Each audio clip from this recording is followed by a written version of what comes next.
Hey guys, Greg here, owner Lands End Charters. I'm here with my good friend Casey, captain of the Picudo. I thought I'd take a little time so that you can get a chance to get to know Casey, the Picudo, what he's all about, why you should fish this boat, particularly when you come to Cabo. So Casey, thanks for taking the time. I know you No, just my pleasure. My pleasure. you're in there changing filters and oil and Yep, today's maintenance day. maintenance day. Yeah, fuel filters, oil filters. Got to finally get a break. Nice. Yeah. So let's start, Casey. Where are you from originally? California? Is that where you were? No, I'm originally from Honolulu, Hawaii. Honolulu, Yeah, Hawaii. I'm a byproduct of a Navy family. That's right. But yeah, San Diego was home. Okay. Yeah. How the hell did you end up in Cabo? I ended up down here as a surfer. Okay. When I was a teenager, high school, we used to come down this place to surf. My dad always had boats, fished my whole life, and one thing led to another. And you ended up here. Yeah. Now you have family here. You're married, kids. Grew Yeah. up here. Moved down full time in 1984. Married a local girl. 2 boys, 4 grandkids, and the tribe is growing. Nice. I saw your dad was here not long ago, right? Yep. Mom and dad were down, came in, and having at it. So, who taught you how to fish? Like, how did you learn offshore fishing, big game fishing? Where'd you get that from? My base course came from my dad. Okay. Okay, so we were Point Loma, La Jolla kelp beds. Always had boats. We were in Karachi, Pakistan for 3 years. He was on duty there. We fished the Indian Ocean. Wow. A couple years in Bangkok, Thailand. So we would fish the Gulf of Siam. We had a little Sabot with a 4-horse Evinrude. Nice. We'd putter around there. And at home, we had a 23 Glastron that we do the La Jolla kelp beds and Point Loma. Yeah. So my that dad was had a little base. 26 bayliner that we would go fish the kelp beds. That's how it all started. Calico bass, barracuda. The thing about you and this boat particularly, the thing that I started these video series with you because you speak English and it's easy to communicate, which is a big advantage. But not just that, this boat is very unique. Tell us about Picudo and what makes this boat different than most. This boat is what you could call the forerunner of the walkarounds. It was custom built in Costa Mesa by Certified Marine in 1990. Ozzie Davis, the original owner, I ran the boat for him for almost 20 years before I bought it from him. He custom built it down here. So what we've got here is a high gunnel, which is very safe for the kids, for people. You're not gonna fall overboard. It's a full walk around. I have 3 controls, wheels, and controls, cockpit controls. So you have one down below, right? The throttle down below. I have a throttle and wheel in the pilot house, and then in the cockpit I have controls. So we literally have 4 stations here. You can unassisted, if we were to hook up on 4 or 5 miles at a time, which happens, we just fold down a little platform on the bow, and you can walk around the boat following your fish unattended, which is fabulous, especially like for tuna. If we get multiple hookups, everyone can scatter. And it's nice because what most people see is if you get on a regular sport fisher, you are limited to the cockpit space, the salon, and if the captain lets you up on the bridge. Well, here you scatter. Right. All doors go out. Right. So you can hang out on the bow. There's cushions seating up on the bow. You can be in the back. You can stand on the sides. Cell phones and cameras are real popular now. Sure. So nobody's getting in anybody's way back there. The crew can work, the angler can work, and everyone can just stand around. It's a really cool boat. I tell people all the time that it's the only walk around I know in Cabo of this size for sure. But what makes it unique is it's a combo sport fisher walk around, which you don't see. I mean, I don't think there's another boat here that's the same. No, then the only ones that you'll find walk arounds are like center consoles. Yeah, the center consoles. The new ones are out with multiple outboards, and they're cool. Right. But this is a whole different deal. It really is. Now, the advantage of having the walk around, you as a captain, how do you manage to keep track of whatever how do you know what's going on? Because that would be hard for me. Is how do I know this guy's hooked up, that guy's hooked up? How do you? So let's say I got some action going in the cockpit. I got a couple guys back there. I'm fishing on them. The guy on the bow with his fish is starting to scream. I'm getting spooled. So I literally just stand up from this station, go over to this station. I push a button and I'm fishing him. I can look back right through here and see my guys back there, and then my deckhands will let me know if anything else is going on. Right. So it's a real sweet setup. Now I need to go help the guys in the back. I just step back to those controls, push a button, and I'm on. Now so it's really cool. Before we started, really cool. We were talking about your mate. You said he's been with you for how long? Poli Martinez started with me in 1987. He was 17 years old. Wow. Yeah, I was 28-year-old young captain, and and that's how it all. So you guys have been working together, so off and on. Yeah. How important is that for you to have a guy who knows exactly what to expect from you? You expect from him. It's everything, right? And we've got Jorge with us. He's not here right now. Mm-hmm. We rarely have to say anything to each other. They know how we're going to gaff the Dorado or the tuna. They know exactly how I'm going to move the boat. I know exactly who's going to lead her, who's going to gaff, what they're going to do if something happens. Mm-hmm. We divide the sides, so one guy's in charge of 4 lines on one side, one guy's another 4 on the other side. I do the stinger on the top, and it's smooth as can be. But, you know, we fish over 200 days a year. Right. So everything just becomes automatic. Right. Yeah. And being former military, it's a lot of commands. And once you got that down, it's just like... Yeah, it's smooth. You don't have to say anything. No, we don't have to say a word. Yeah. It's amazing when you watch... When you come and fish with Casey, it's amazing how they work to land fish, to get fish on the line. It's impressive. It really is when you have 2 people who know exactly what to expect from each other. It makes a big difference because how easy is it to lose a fish if you don't know what the hell is going on with the other guy? It happens all the time. All the time. All the time. Yeah. So tell us about the fishing here, Casey. I know you fished all over the world. What about Cabo is unique in your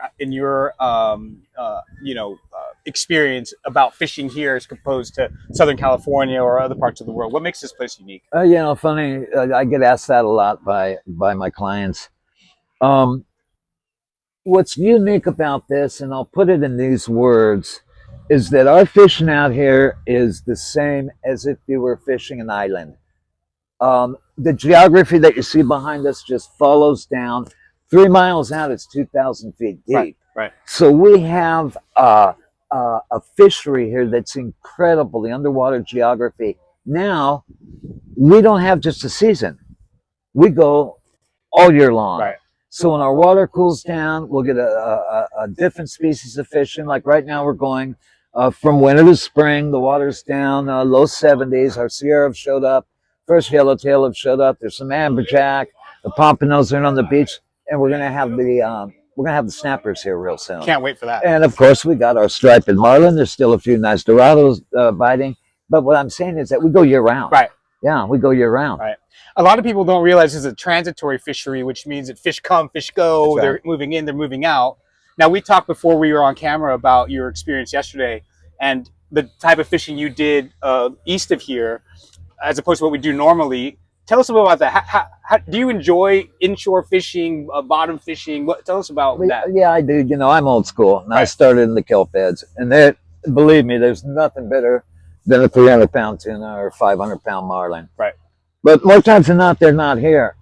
The inshore fishery, shallow water fishing, is unbelievable here. When you say shallow, how deep are we talking? You're from right on the beach out to, let's say, 100 feet. 100 feet. Let's call that shallow. Okay. But the variety of fish that are offered is unbelievable. Like yesterday, it was howling in the Pacific. Didn't want to go out there. Everyone was going to get seasick. Went down to San Jose, bought a ton of sardines, started chumming up, hit 4 or 5 spots on the beach, couple rock piles. At the end of the day, we had probably 15 Jack Crevalles, a couple Sierra. We got a rooster fish, got a couple snappers, pulled in a bunch of little skippies. I mean, it's just... it's funny. It's a lot of fun. It's funny you say that because I have clients who come down and they've done the trolling for 8 hours out there looking for the marlin, and they spend all day. They might get 1 bite or 2. And a lot of people say, I want action, right? Which is what we're talking about, action.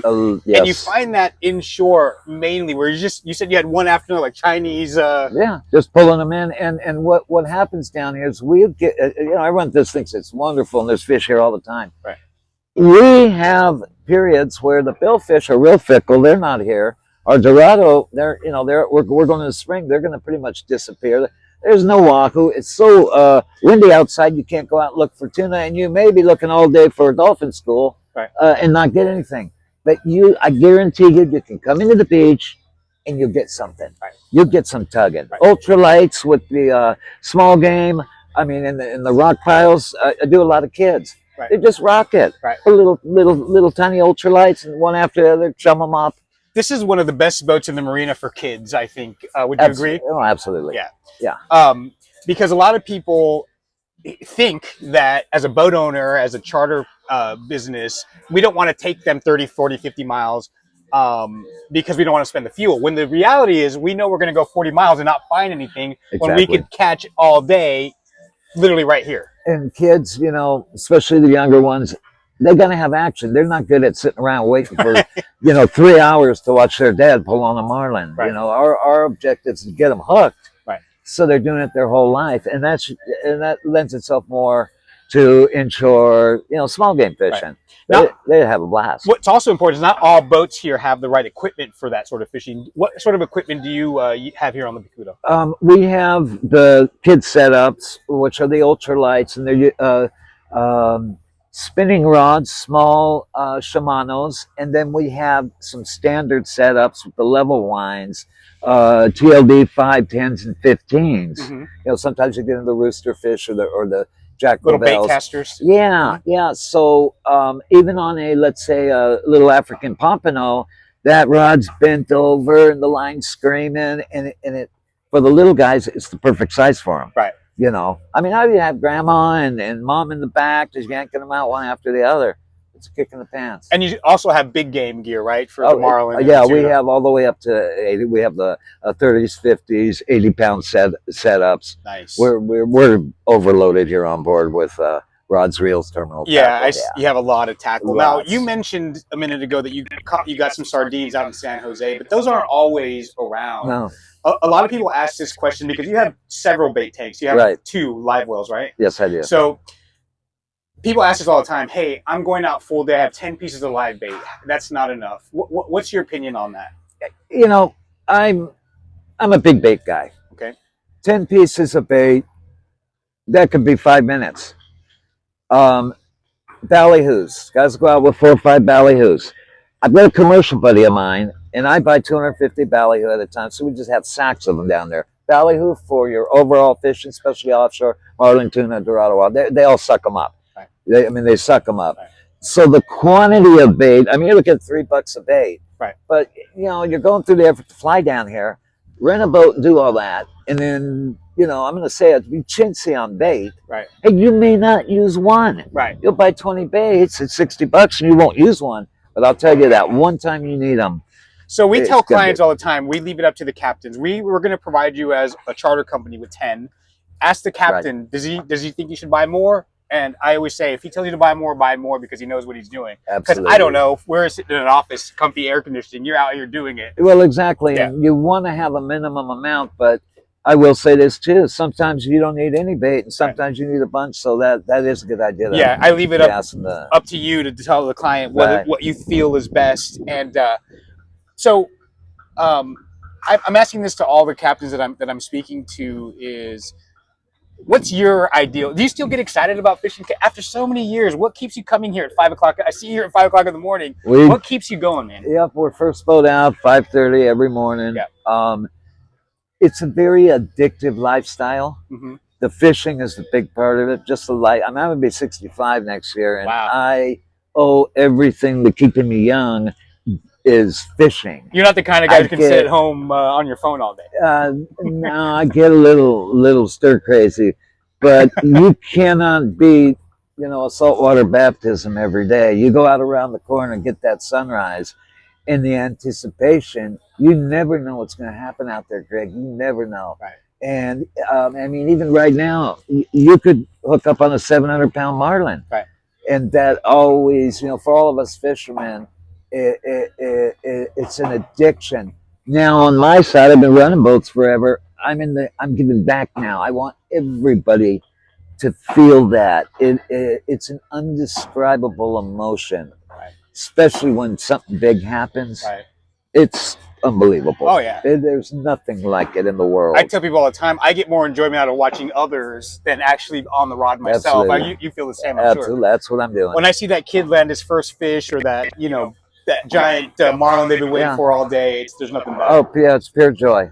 And I don't think everyone's cut out for this. Do you agree? Oh, not at all. And you know, as we're moving into modern times, we're getting a lot of what we call activity fishermen. So they're down here golfing and they're diving and doing their stuff. They're going to go fishing one day.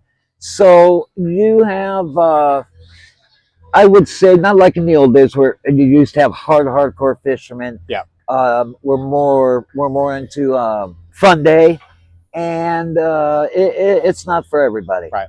It's number one, seasickness. Number two is just drive around all day pulling lures to try to catch a marlin is just not for some people. Yeah. Yeah, it's just not. Yeah, I agree. It's definitely an activity that you want to do, because it's, and people think like we know where that ocean is huge. Pacific Ocean, Sea of Cortez. It could be hundreds of miles of fishery where. Yeah. And I've been asking this to people. How the hell do you know where to go? Right. Do you use your fish finders a lot now, more than you did before? No. We've got modern technology changed the game. Right. Okay, so before I'd say, where's the bite? And they go, oh, it was 7 off the lighthouse. Well, now they give you the numbers, and you found out that, they were 10 off the dunes. Right. Modern technology right now, there's an app out. There's a few apps out. So I'm checking chlorophyll. Right. Every morning I get up, I check my chlorophyll, which is watercolor. Then I check sea temp. Right. And then I check my currents. Mm-hmm. So you've got 3 advantages that we never had before. So I got a current breaking here. I've got some blue water here, and it's hot water. That's my spot. Right. Okay, now that's the technology side. Cell phones. You don't have to give up all your information on the radio anymore. Right. So I got 5, 6 of my buddies, and they go at it, and we talk every night. Where'd you go? What'd you do? What's happening? Right.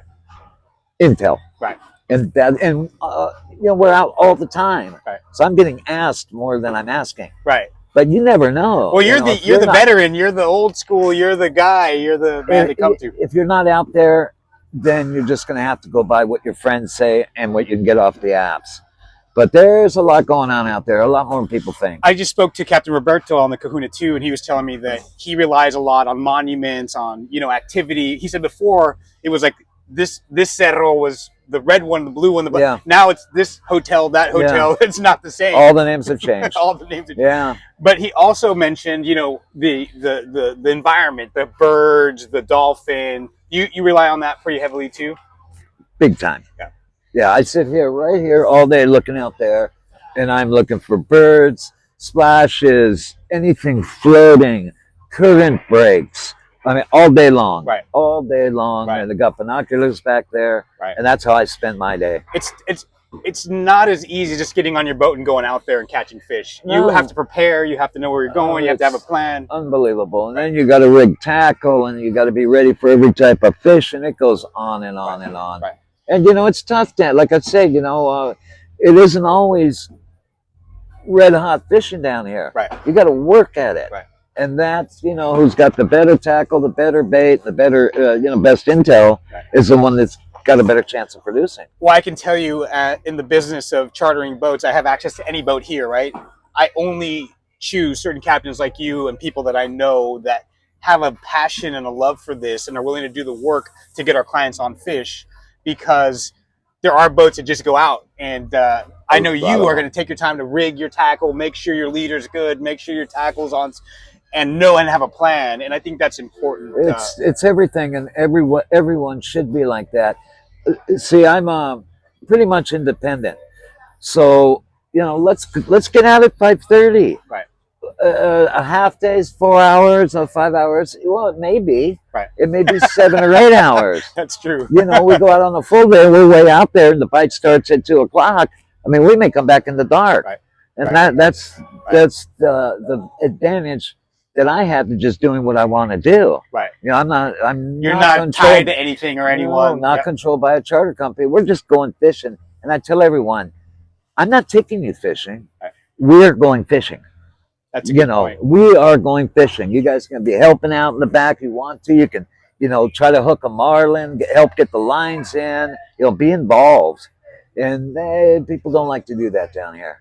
We just had a conversation about that, and the question was, why sometimes are you the one setting the hook on that marlin instead of the client? And many times because we want them to land the fish, and there's a science to it, of course. What you're saying is you like to watch them at least try? Or it depends on what's going on. It absolutely depends. The last thing you want is some guy to go up there that doesn't know what he's doing and farm the fish. Right. What you'll do more is, let's say you're in a Dorado bite. You get multiple hookup in the Dorado back there. And, the deckhand will throw in a bait and he'll hook one up. Hey, you want to try that? This is how you do it. Do a couple precautions so that they can't mess up. A little drag on it and let them do that. Now, dropping back on a marlin or casting on a marlin, that's real technical, and we just keep the people away from that. Yeah. That people don't realize it's not like a bass where the first bite you're sitting that hook, you gotta let it sit in that mouth. Every fish is different. Every fish is different. But you do allow clients to be involved. Absolutely. And how you rig the bait, how you the time bridle a fish, all that stuff. You show them how that's all done. And, exactly. Yeah. And some couldn't care less. They're just out for a fun time and let me pull on them. And others, we got a mixed bag. Yeah. Now I've seen this boat go out, and I hear your music blasting, having a good time, a few cervezas. That makes it more fun for you, I'm sure, right? Oh, completely. Yeah. Yeah, we're. Do you have a playlist that you use, Casey? No, I don't. No, You let the clients put the on? only thing I got is my memory of 70s and 80s rock. So Yeah, there we go. if you're coming on board, bring your music. I'm an old school rocker. Yeah, that's I right. give you good 70s, 80s rock and roll plays, and I'm charged up. Casey, tell the clients, guests who are considering coming down to Cabo to fish, why the Picudo, why Captain Casey, why Oli, why they should fish with you. Well, number one, we're gonna go fishing. Okay, we're gonna go out. We're gonna go fishing. We're gonna make a plan. We're gonna want. I'm going to set expectations, and you're gonna tell me what you want to go do after I recommend. Now, we're going out to have fun. We're gonna try as hard as we can, get the fish, but we're going out to have fun. So that's number one. Right. And always, of course, we got. Not because it's my boat, but this boat's so cool. Right. This boat's so cool. Right. I mean, it really is. It's sacrificing inside creature comforts, everybody out. Right. Everybody out. And that's how it should be down here. Of course. Anybody can go sit in the air conditioner 70-foot Viking. That's right. That's not fishing to me. Yeah. Guys, listen, I hope you enjoyed meeting Captain Casey. I can tell you, I've been here a long time. I've done this for a long. This is a boat that you will absolutely fish hard on. When the fish are biting, there's nothing better to be able to walk around this whole boat hooked up, having him at the controls. Excellent crew, excellent gear. The one thing I'll tell you is if you're a hardcore fisherman, this is your man. If you're here with family and you want to have a good time, everybody's safe and having fun, great option. I can't recommend to you more highly to fish with Captain Casey on the Picudo if you get a chance. I know you 200 days a year. So here's the key: if you want to book with Casey, do it well in advance. How booked are you right now? We're real busy, and especially in the fall and our busy season. If you can book in advance, book in advance. Your date may be open, but more times than not, it's better to look ahead of maybe a month. I haven't asked anybody this question yet, but I'm glad you said that because a lot of people think, Casey, that they can come to Cabo and walk around the marina and score a deal on a boat like yours. Tell them why that's not going to happen or why that's not possible. I will. I tell them they don't believe me because I'm selling boats, but you're independent, so you tell them. There is no deal. Right. If all these guys that are walking around here, you're going to lose with them. Okay, you're going to pay more. If you try to go to any of the fleets and undercut them by finding who their captains are and going to their boats and saying, hey, how about you give me a deal? They're not going to give you a deal. What I have with Lands End Charters is a set fee. It's go to my website. It's the same deal, but they're going to take care of everything for you. They will do everything for you from the minute you walk in to the minute you walk off. and they'll even vacuum pack and give you your fish to take home. So don't These guys out here, what are they doing? just stay away from all these guys that are around the marina. You're not going to get a deal. There is no deal.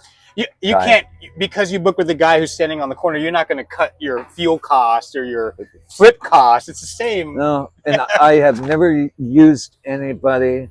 I'm, like I said, I'm independent. I got you, Greg, my boys. Otherwise, Yeah. nobody.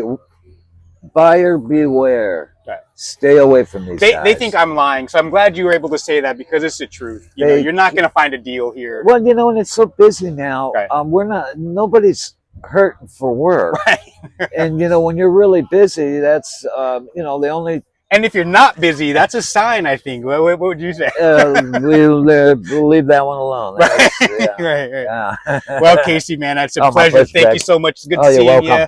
Be good, guys. Please ask for Captain Casey. Happy to get you set up with him, get you out fishing and have a good time. Thanks a lot for watching. Come on down.